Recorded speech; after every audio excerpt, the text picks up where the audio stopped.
Welcome to Showdown. I'm Mark Kasen, and it is Thursday, May 15th. And for one day in America, the courts actually worked very well. And we'll talk about that in a moment. There was a big set of questions that went back and forth flying at the Supreme Court this morning relative to birthright citizenship, but we'll deal with that next. But the first thing I want to talk about is Donald Trump's economy. And I have to say that poor Donald couldn't put himself in a worse position than he has, although I'm sure he's sort of relaxing for a second because, you know, the markets caved in roughly 20%, and since then they've rebounded pretty respectably. And during that rebound, the interesting thing that I've been watching has been interest rates, because interest rates have held very close to the highest level that they've been in the last 3 years. And in the case of 30-year bonds, which are very important because the 10 and 30-year bonds certainly lead us to, mortgage rates and, all kinds of borrowing that is done by big business. The short rates, they do affect us a lot as well. But, when you look at the 30-year bond, it has a very important impact on the United States economic circumstances. That is, how we borrow as a nation, what we can afford, how we structure our debt, and ultimately our ability to pay some of these things back. When we were at 2 and 3% on those long rates 3 years ago, 4 years ago, that was a pretty comfortable position to be in. When you're borrowing, low rates means that your payments are low. If you have a house and you have a mortgage, then you know that those low rates can bring your monthly payments down considerably. In fact, we talk a lot about this in classroom, where we discuss the fact that, if you borrow for $1 million house at 2%, you could be looking at a $2,000 a month payment just on $1 million house. Now, on the other hand, if you go up to 10%, you're talking about $10,000 a month. If you go up to 14%, which is the highest we've seen in history, when we got it up there in 1980, that would be $14,000 a month. And it's pretty obvious the difference in those payments makes the difference between affordable housing and being crushed. Now, obviously, everybody's not looking to buy $1 million house. And, if we can borrow at 5% or 6% or even 7% right now on a $100,000 house, you'd be livable. You could probably do that. But $100,000 house isn't going to get you too far. $400,000 or $300,000 house is going to be more affordable, and that's what we look at. We look at the price that we're going to borrow, how much we're going to borrow, and how much we're going to pay in interest and the monthly payments, and then we figure out if we can make it. And the United States is exactly the same. People say, oh, the United States is broke. No, we're not. We're actually a very wealthy country, and a country that fortunately is able to borrow enormous amounts, in fact, anything we want, because we always pay back whatever it is that we borrow. We never fail. In our whole history, we have paid all of our bills. And for that reason, we're the reserve currency of the world. People want to figure out where to put money. They put it here because they know that their money is safe. If they put it in treasury bills, treasury bonds, they're going to get their money back. So that's what they're concerned about, and also getting the interest that's promised to them. And that works perfectly. Here's the problem. We have seen rates on the rise, and that's despite the fact that the Fed has lowered interest rates twice. And you know, Donald doesn't understand how any of this works, but the Federal Reserve Board does. They know exactly what's going on here. And they know that they have a line that they've got to hold on to, first of all, in order to keep people working. It's part of their job. They're supposed to keep employment steady. And then also they have to keep inflation low enough. They say 2%. Right now we're running closer to 3%. We've seen a couple of numbers in that 2.5 range. But overall, the Fed knows that 3% is the number we're sitting at right now, and they have to hold that line back, which means higher rates. And they also have to keep employment under control. They need it steady, so they don't want to go too high with rates. So, you know, that's sort of a seesaw that they've got to hold together. And they understand this perfectly. Donald does not. He understands very little of this, if any. We probably recall, I certainly do, that his professors at the Wharton School of Finance said that he was the worst student that they ever had. Not surprisingly, he's good at that. He gets a lot of kudos for being the worst. You know, he's worst president in history, according to the 158 scholars, and he's the worst student at Wharton. You know, none of this is surprising. And when you listen to him and when you follow what he does, raises the tariffs. Oh, wait a minute. Lower the tariffs. Oh, no, let's raise them again. No, let's lower them again.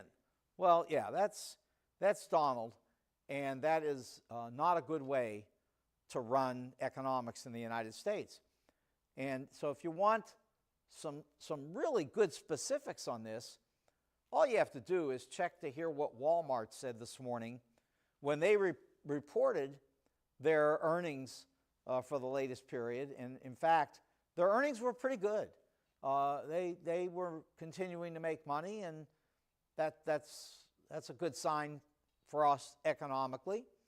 It's not a matter of just wanting to enrich Walmart, but certainly Walmart has got to be able to make some money if we want to believe that retailers generally are going to be able to make some money. So they told us this morning, yeah, we're doing pretty well in the middle of all of this. Not bad. But they are explaining that they are going to have to raise rates, that is, the rates that people spend on all of their goods, the money, and it's the tariffs.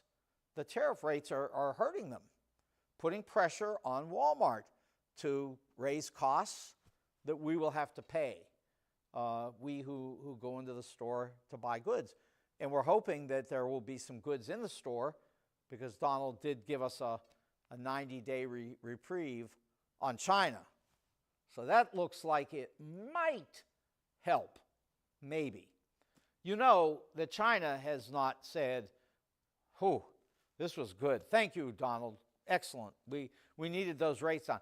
China is talking tough.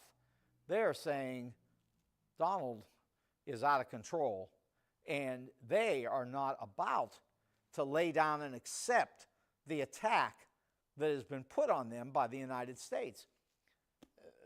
But I don't know if Donald believes it or not. He tells us that everything's cool with China, and of course, in that first presidency of his, he did the same thing.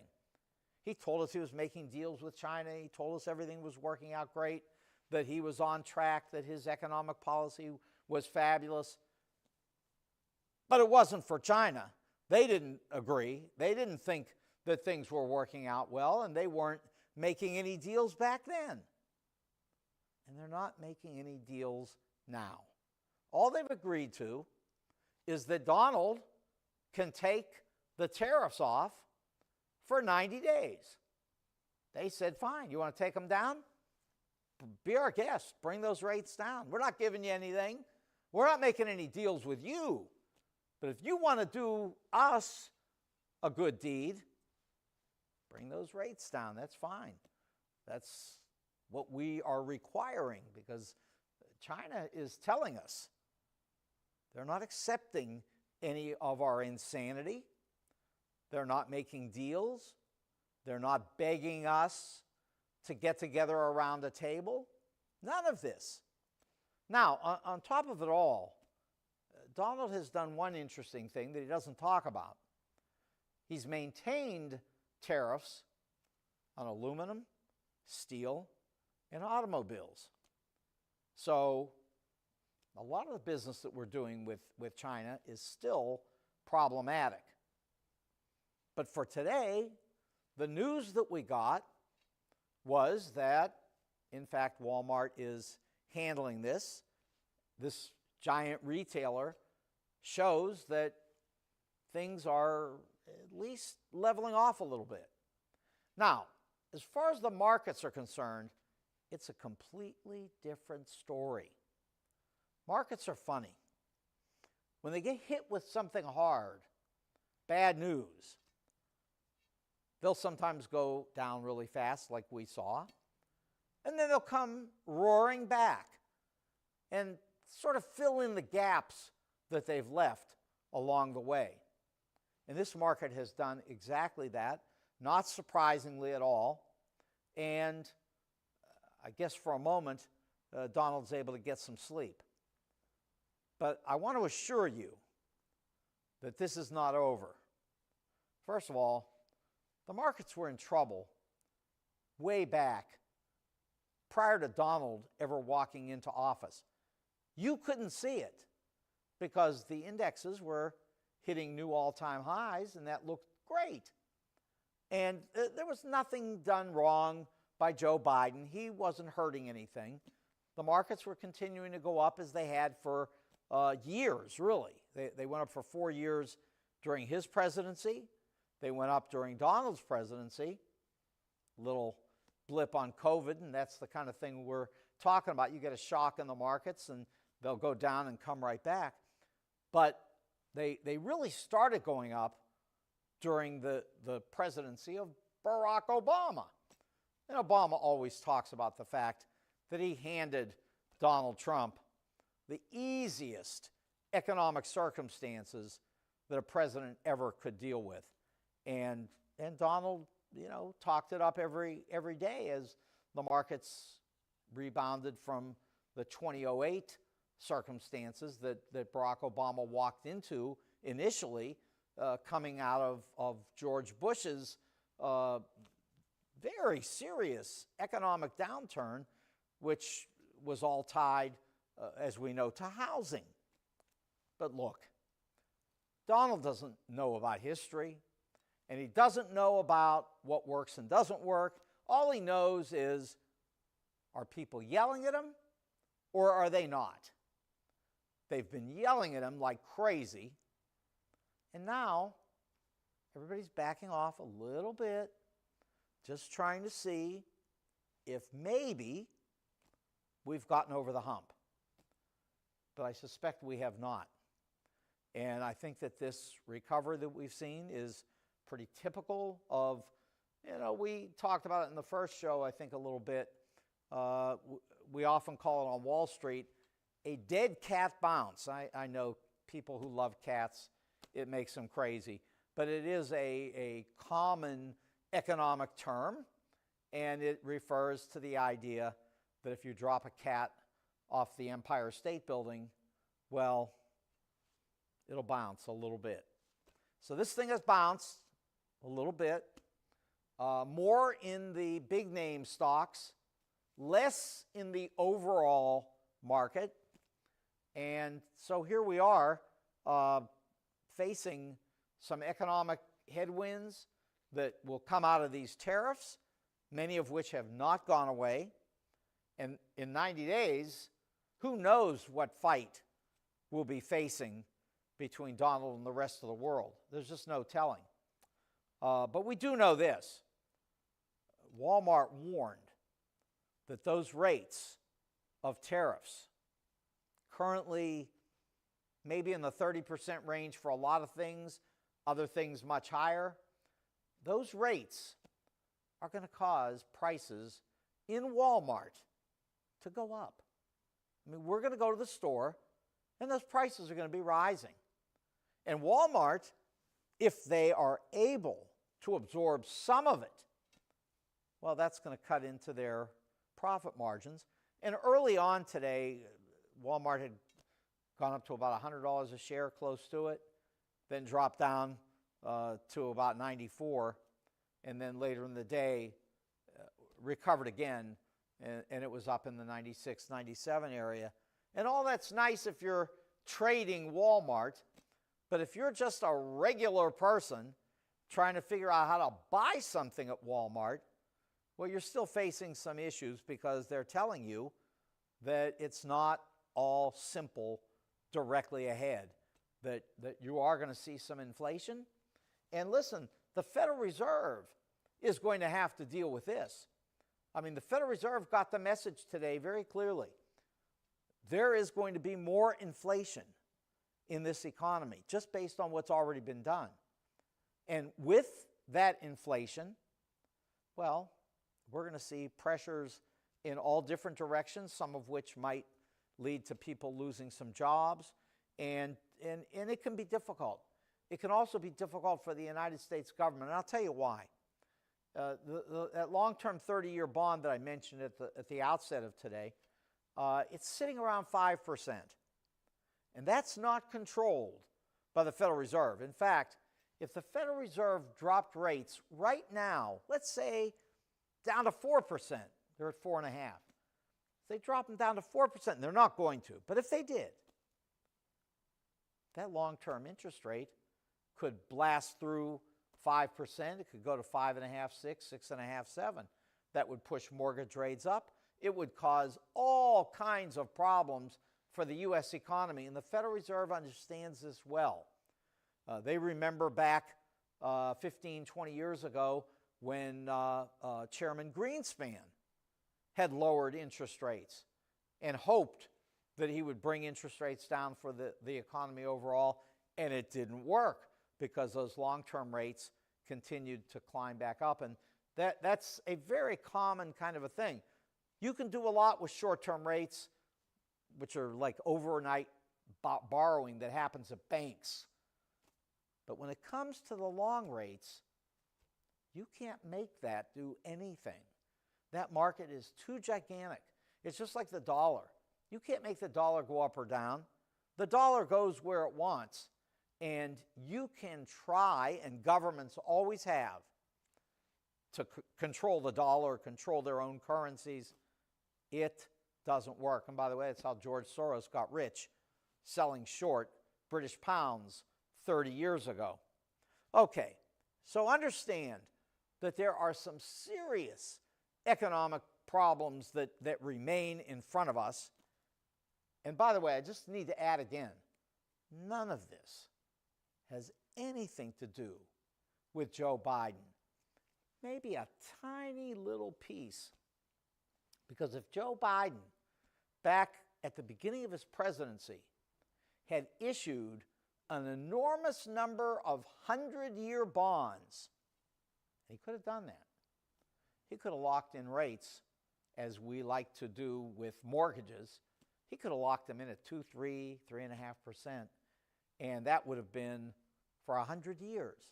And we'd have never had a problem again for our lifetimes.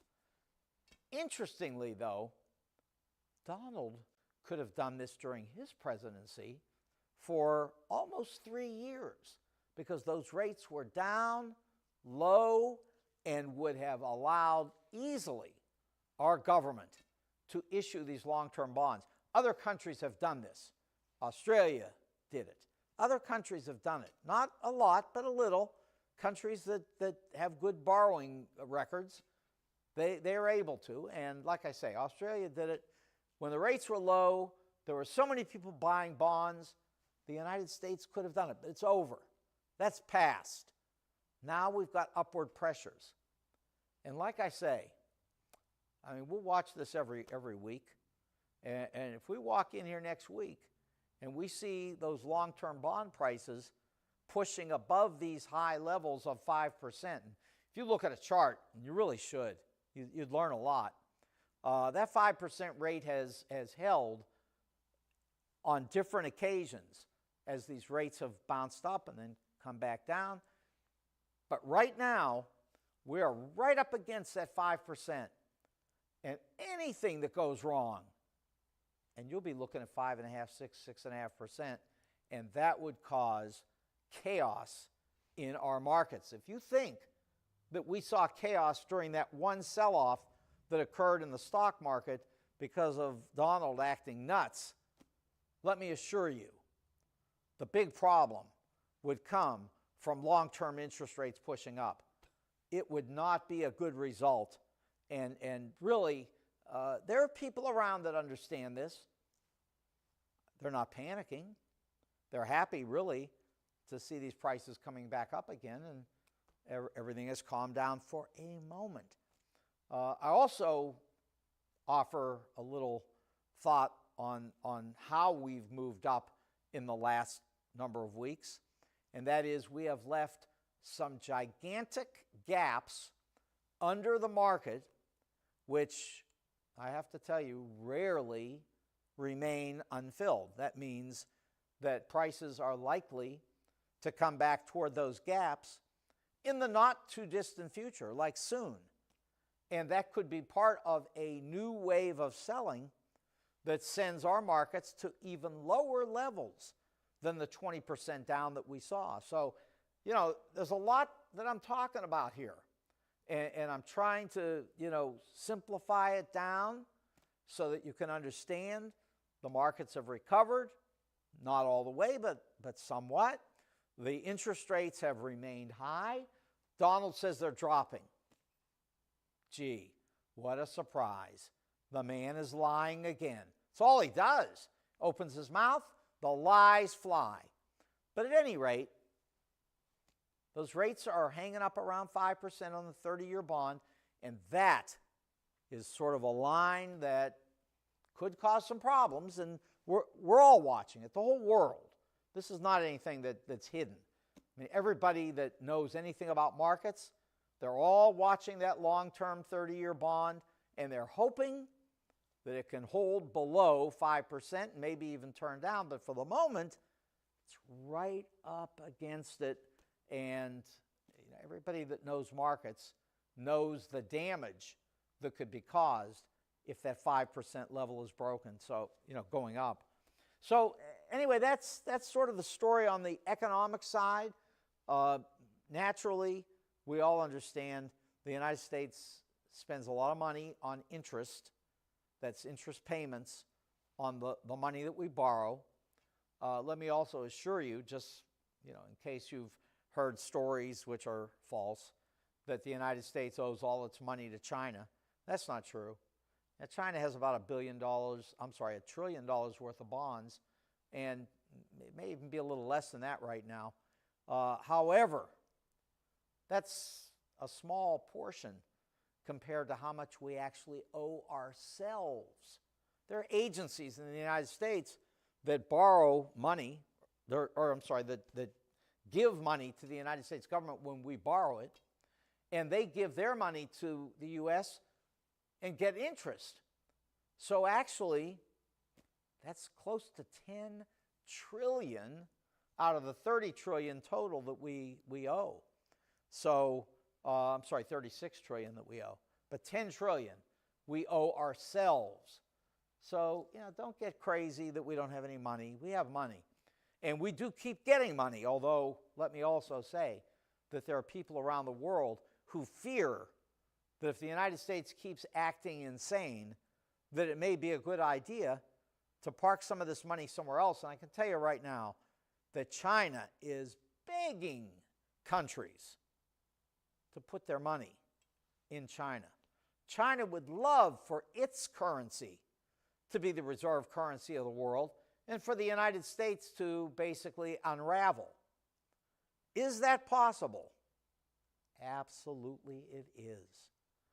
Now, it's not like China has an easy go of any of this, because they also owe a lot of money, and they also have, well, they have more economic problems than we do because their economy is pretty stagnant right now.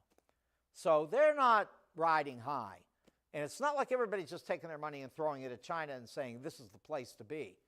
China wishes they could get that. Donald is doing everything he can to help China to get its wish.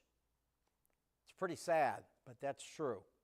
And so that brings me to another subject, and the reason that it flows perfectly is because Donald is doing everything he can to help China. Now, you always hear him make America great again, but you can forget that story. His story is make everybody in the world great again and crush the United States. And that leads directly to what has been said about this idiotic purchase of a jet. Well, I say purchase. He says it's a gift, but it depends on how you look at it, because it really is a purchase. He may not be giving any money directly to Qatar or Qatar, but what he's doing is he's going to have to refurbish this jet. And that may cost $1 billion by itself.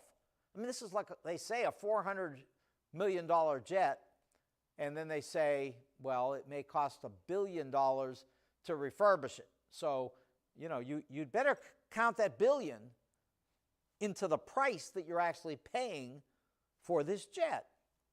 But what's interesting is that, it was said today that a lot of people are not worried about Trump buying the jet or receiving the jet, however you want to call it. And they say that's because they know, that is, Qatar and other countries know, that the United States is always taken into Donald Trump's vision of our own best interests. So Donald will not, they say, do anything to hurt us as a country. That the United States' interests are always first in Donald's mind. Listen, if you believe that, I think you'd better spend some time reading the work of Mary Trump, who will explain to you Donald's serious mental illnesses in a way that will help you to understand why he does not care about what happens to us. He cares what happens to Donald. All he can see is he's going to get this great jet. He thinks it's nice looking. How many people have gone to a car lot and bought a car that looked really nice, but at the same time, they weren't aware of what was going on under the hood and how much money they might have to put into that car, that nice-looking ride that they could buy, and they end up doing something really dumb. And Donald, aside from breaking the law, because he's being given a $400 million jet by Qatar, and I can assure you that it's against the law. I mean, you hear the lawyers all day long saying you can't do it. We all, I shouldn't say we all, but those of us who watch all these legal things know that there's an emoluments clause in the Constitution which prohibits the president from taking any gifts. Like here, for example, if you're the president or you're a member of Congress or any of these elected officials, you're not supposed to take a $50 gift. You're certainly not supposed to take a $100 gift, and you're not supposed to take a $200 gift for sure.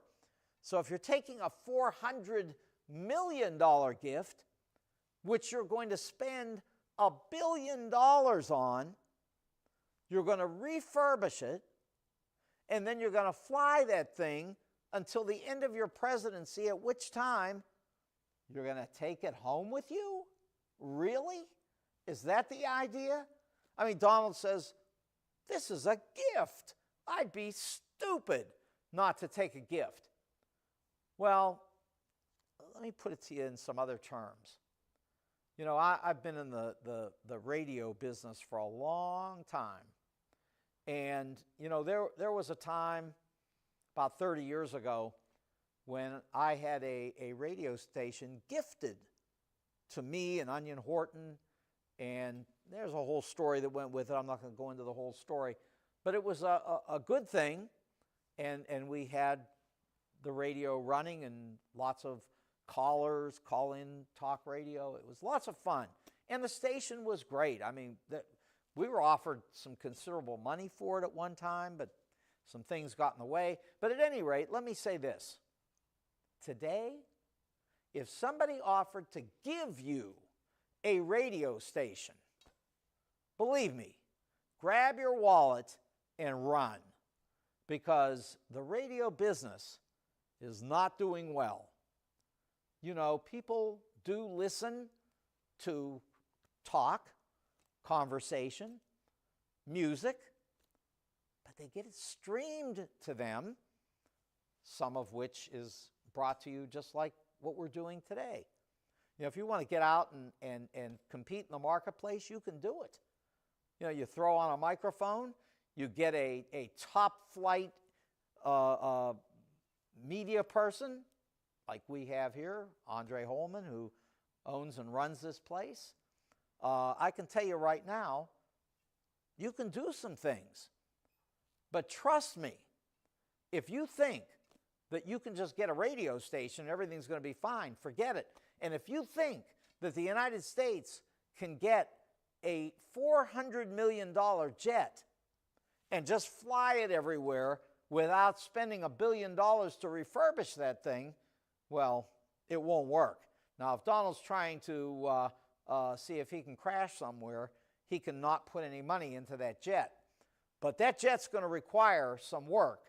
And that's not even counting the fact that there are national security interests that have to be taken into account, which you're asking an awful lot of poor Donald Trump, a man who has effectively and successfully taken casinos bankrupt.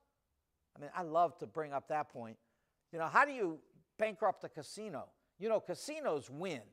Go out this weekend and gamble for a little bit and see who wins. Yeah, the casinos win.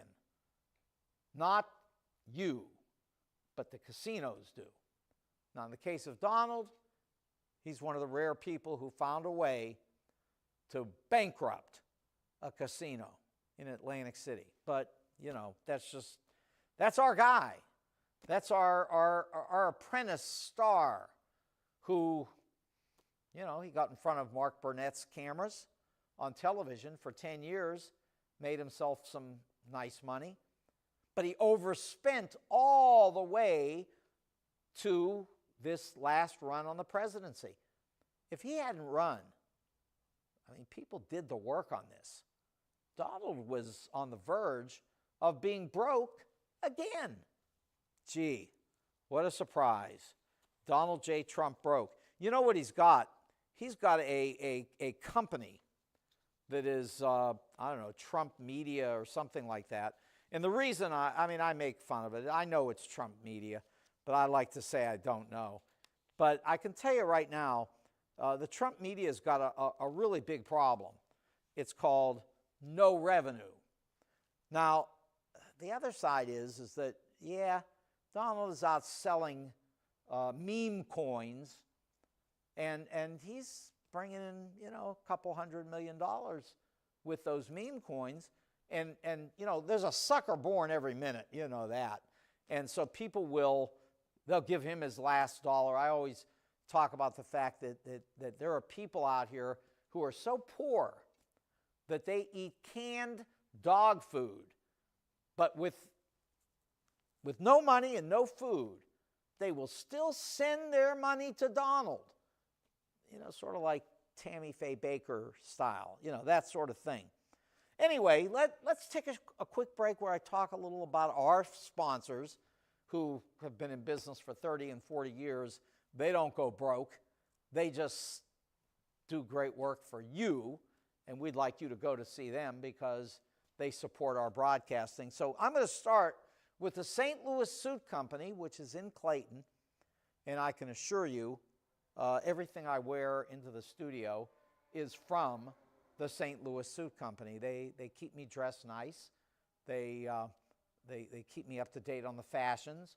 Everybody knows I'm colorblind, so without them, I wouldn't even know what to do with, what ties I wear with what shirt and all that. But the St. Louis Suit Company is terrific. They're in Clayton. They're on the corner of Central and Forsyth. And I can tell you right now that they've got great suits, fabulous ties. And when I say fabulous ties, they look nice. That's for sure. But in addition to looking nice, they cost $5. Now, that's a heck of a price for a tie when it looks like $50 or $100, but you can buy it for $5. If you buy 5 of them, you actually get a discount, and it's down to $4 a tie. That's ridiculous. That's the St. Louis Suit Company in Clayton. And let me remind you also, if you're planning to get married, they do weddings at the St. Louis Suit Company, and they're known for it. They're famous for it. They're really excellent. It's just a great place to buy men's clothing. So again, that's the St. Louis Suit Company in Clayton. They've been there for 30 years. You'd be amazed at some of the great people who shop there, and along the way, I'm going to bring some of them on the air here. And I will tell you that the former Chief Justice of the Missouri Supreme Court, George Draper, buys all of his suits at the St. Louis Suit Company. Other names that you know do too. Freeman Bosley buys a lot of stuff at the St. Louis Suit Company too. They're very famous. They do a great job. 30 years. Now, it's great to be in business for 30 years. But let me tell you that my friend at Telena's Italian Restaurant, Mehdi Rouhani, has been in business for 40 years. So that really tells you they're good, and honestly, their food is phenomenal. I love all the Italian food there. Their pizza, everybody talks about their pizza, but listen, my favorite, it's the spaghetti and meatballs. And I love their spaghetti and meatballs. I hardly eat it because I'm afraid of the weight, but I can promise you, if you're nice and slim, their spaghetti and meatballs cannot be beat. They are tremendous. My friend James Ingram is big on Telena's spaghetti and meatballs. I can tell you that for sure. So that's Telena's. They're at 141 and Olive in Creve Coeur, and they've been there for 40 years. Now, if you're looking for jewelry, we got a great place to go, and that's another friend of mine, and that's Al, who is at Jewels on Hampton. It's at 4517 Hampton, and I can tell you right now that Al's just a great person. You'll really enjoy him. Fun to talk to, fun to do business with when it comes to buying and selling jewelry. They'll do that, buying and selling gold. We're going to talk a little about gold here in a minute too. But let me say that Al is just a good person that you can trust. And if you go to 4517 Hampton, you'll meet him. His son AJ, they're all there. They do great work, and you'll just love their jewelry. They fix watches. I've got my 45-year-old gold Seiko that I've had and I love, and I'm telling you, you can go and get your watch fixed, and you will be happy with your 45-year-old Seiko. So, or whatever else it is that you need fixed. So that is Jewels on Hampton, and they design jewelry, and they will help you if you want to do your own jewelry designing. It's just a great place. Check them out. And then let me end here for the moment with my friend Ben at Wente's. That's W-E-N-T-E. Wente's is in Chesterfield Valley, 18,000 Chesterfield Airport Road. And they're famous for their wings. Everybody loves their hot wings. They do. They talk about it all the time. They go in, they buy them, they eat them. Just it's big on everybody's list except one thing. It's just not my favorite thing. My favorite thing at Wendy's is the baby back ribs. They are great. I eat them with onion rings. They are terrific. And you'll love it too. Great environment, terrific food. They've got hamburgers, they've got cheeseburgers and patty melts and great salads and everything you can imagine. But I'm just saying, for me, it's the baby back ribs. For a lot of people, it's the wings. And if you love iced tea, it's my favorite iced tea in the world. And that is Wendy's at 18,000 Chesterfield Airport Road, and that's in Chesterfield Valley. Okay, so let me finish up a little bit on the economic side, because I mentioned the gold with the people who shop at Jewels on Hampton, and I can tell you right now, there are articles out right now about gold and about the fact that governments, including the United States, are heavy buyers of gold. And there is a lot of talk, and it's not dumb talk either, that the reason for them buying this gold is that they fear that there is an economic problem coming, a big one, and they're worried. And they buy gold to back up the governments in case of some kind of a currency crisis, which it's possible. It's possible. I mean, it's not at the top of my list for what I think is going to happen, but it is possible. No question the gold market has gone straight up, $3,000 an ounce. It's a lot of money for gold. Back in the 1980 inflation, gold was at $1,000 an ounce and then went all the way back down. And I can just tell you that right now, high prices and big government buying of gold, it's a little worrisome. It is. And I've talked about the economics here for a while, so I'm going to move on from there. But I did want to mention that gold situation to you. And keep in mind, you can buy and sell gold at Jewels on Hampton. So let me tell you a little about what I started off today. I mentioned that today the courts in the United States were working in a really positive way.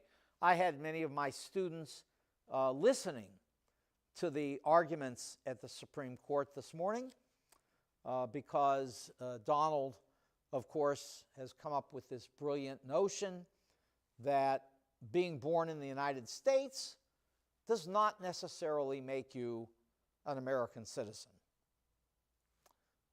He would like, of course, to whisk people away out of the United States, send them down to El Salvador to sleep on a cement slab. And by the way, we've also found out in the last few days that some of those people that went there, and there's roughly 300 who have been sent there, some have, according to the reports, died. I mean, it's not surprising. If you live on a cement slab day and night, little food, it's not like they've got heat or air conditioning in that place, it's got to be horrible. And some people have died. And it's certainly worrisome, I think. I understand there are people out here who say, well, not really, because those are criminals, and what the heck, if you break the law, you deserve bad stuff. And I don't speak Spanish, I speak French. But, there's this gang. Well, we know MS-13 is one. And then there's the other one, I think that's abbreviated TVA. I'm not going to try to pronounce it because, like I say, I'm not a Spanish speaker. But both of those gang groups are supposed to be the people who we sent down there. The only problem is CBS, 60 Minutes, says that's not true. They say that 75% of the people who have been sent down there did absolutely nothing wrong.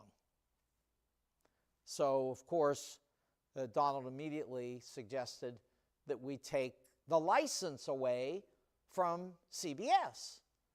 You know, just another great idea when it comes to U.S. economic law. That is, you know, you got a business that has been out here for, 1920 is when radio started, CBS Radio, and we're looking at 100 years.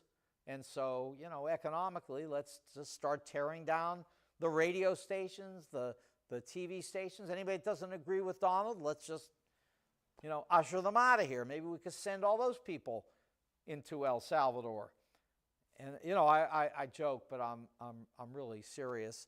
And I really do fear the possibility, not that just people get sent somewhere where they don't belong, but that people could be sent there who could die, which already we are hearing that some have. And, there's one other thing that's interesting about the American legal system. We say that we would rather let every criminal go free than take the chance of convicting an innocent person. Now, we know that innocent people have been convicted. So, we could say a lot of things, doesn't mean it happens that way. But without a question, that is one of the principles of our law, that we really want to protect people. And if it means somebody goes free because we give people rights, well, then that's the way it is. Al Capone got off for years because they couldn't prove that he was murdering people. He was murdering people for sure. We knew it at the time. And in retrospect, we know that he did. And he eventually was convicted, not for murder, for tax evasion. But, our system is what it is. People can get away with things. Donald will tell you, he knows that. He's gotten away with fraud against banks and insurance companies, although he has to pay $500 million in New York, but he figures that's no big deal because he can always find some sucker to give him $500 million. So that's one side of it. And another side of this is, and don't forget, when it comes to how Donald really hates people and really does whatever is necessary for himself and doesn't worry about anybody else, just keep in mind Rudy Giuliani. I mean, Rudy Giuliani and he were buddies. They were everywhere together. And, Donald had promised people that if you do something wrong, I'll pay your legal bills, don't worry. And so, Rudy got suckered into all of that. And he, of course, is currently bankrupt due to Donald Trump. He has to pay $148 million to those two women who he defamed, that is, Giuliani defamed, when they were working the polls, the voting polls. And, poor Rudy was talking about he couldn't even get any food, and you didn't see Donald rushing off anywhere to bring him a sandwich. I mean, it wasn't like that. I mean, Rudy was on his own. So, Donald, doesn't exactly take care of people, but he'll tell you that he will.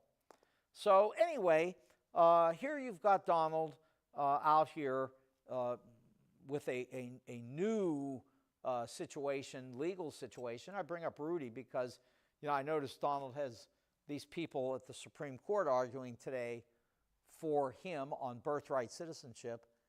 And it always reminds me of all the lawyers like Rudy, and there are others, who have lost their law licenses because they argued things that you're not allowed to do in court on behalf of Donald. You got to tell the truth when you go to court.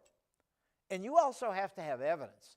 I mean, if you go to court without any evidence, the judges don't like that. It causes problems, and you can lose a license. I'm not saying that's happening today, but what's happening today is so interesting that I love finishing up on it, because it was just a great series of questions and answers among Supreme Court justices who talk, to each other. These oral arguments are fabulous to listen to. Sometimes they're hard to listen to. You've got to listen very closely, because you want to make sure that you follow the reasoning, because it gets fast and furious. You're not a lawyer, you can get lost. But there were some things that were brought up today that are very interesting. And let me also clarify this. Although the cases were about birthright citizenship, that's not exactly what they were fighting over today. The real fight today was over these injunctions that have been issued by courts blocking Donald Trump from doing things to people on the basis that they're not citizens of the United States. Donald says, if you're a citizen of the United States, first of all, he thinks that you've got rights special to everybody else. And for the most part, that's not true.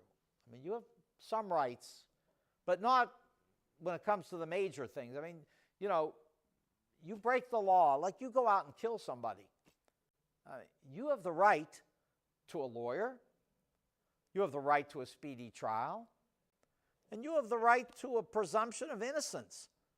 So, let's not get too carried away here. It is true that if you're in an immigration court, that is different. You could be deported. But if you're in a criminal court, you've got rights. Donald thinks not, but you have rights. And Donald, more than anybody else, has seen what those rights mean. That man has gone into courts.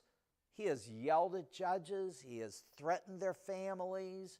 He has gotten involved in all kinds of things that would put anybody behind bars for a very long time. All kinds of contempt would be thrown out there by judges. And every one of these guys, even when their own families were under threat, they all restrained themselves and tried to do everything possible to give Donald the best rights that anybody could possibly get in our system.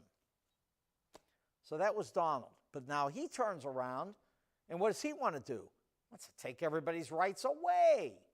Gee, what a surprise. Donald Trump at work again. And so here's what he's trying to do.